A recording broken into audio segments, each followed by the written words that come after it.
ब्रह्मपुर विधायकों गांधीनगर कार्यालय आदिवासी युवा महान स्वाधीनता संग्रामी तथा जनजाति जननायक शहीद बिरसा मुंडा 125तम बलिदान दिवस बीजेपी गंजाम जिला सभापति सरोज सावत अध्यक्षतार पालित हो जाएगी। एथिरे मुख्य अतिथि भाव विधायक के अनिल कुमार जोगदे फोटोचित्र में पुष्पमाल्य अर्पण कर स्मृतिचारण करने सह युव समाज को आदर्श अनुप्राणित होगापी आह्वान देते। यह कार्यक्रम में बीजेपी बहु वरिष्ठ सदस्य उपस्थित हो शहीद बिरसा मुंडा स्मृतिचारण करते।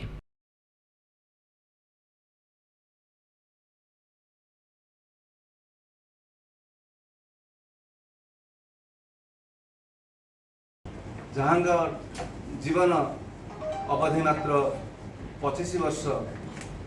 से 25 वर्ष अवधि भितर से जो अमलिन कृतिकीर्तिर महान विभूतिंकर स्मृतिचारण करने कार्यक्रम सभापतित्व करथुआ मोर लोकप्रिय विधायक जड़े उत्तम संगठक समाज पाई प्रेरणा स्रोत भितर अनिल बाबू एवं भारत माटी की